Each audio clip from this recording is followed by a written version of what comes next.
1.1.4 course code.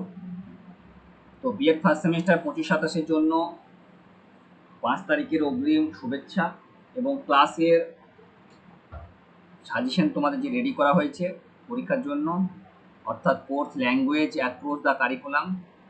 আমরা জানি group A, group B, group C থাকে, তার মোস্ট প্রবাবল কিছু সাজেশন তোমাদের সামনে রাখা হলো। যেহেতু এটা ফ্রি সার্ভিস বা ফ্রি নোটস, তাই কেউ সেল করবে না। যাই হোক, গ্রুপ এ থেকে কোয়েশ্চেন 1, বর্ণনামূলক পাঠ বলতে কি বোঝায়?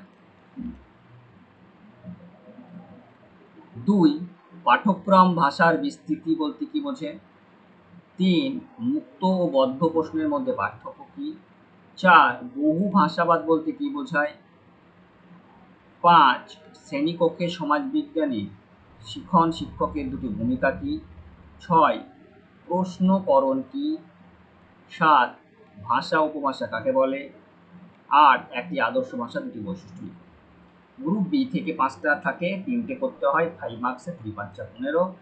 এর মোস্ট প্রবাবল ফার্স্ট কোয়েশ্চেন, প্রমিত ও ভাষা উপভাষার পাওয়ার ডাইনামিক্স ধারণাটি আলোচনা করুন। কোয়েশ্চেন নাম্বার 2, বহু সাংস্কৃতিক শ্রেণীকক্ষে শিক্ষকের ভূমিকা আলোচনা করুন। কোয়েশ্চেন নাম্বার 3, ভাষার কার্যাবলী সমূহ কী কী?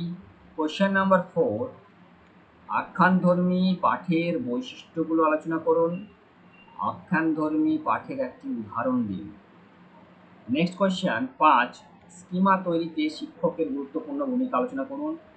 কোয়েশ্চেন নাম্বার 6, ভাষা কাজগুলি আলোচনা করুন এবং ভাষা উপভাষার মধ্যে যে সম্পর্ক আমি বলেছিলাম আগেই কোয়েশ্চেন নাম্বার 2। তো যাই হোক, উপভাষার বৈশিষ্ট্য লিখতে বলেছি এখানে।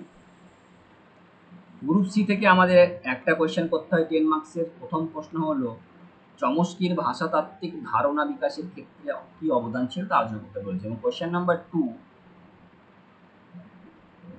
ভাষাতত্ত্বের বিকাশে লিওনার্ড ব্লুমফিল্ডের অবদান আলোচনা করো।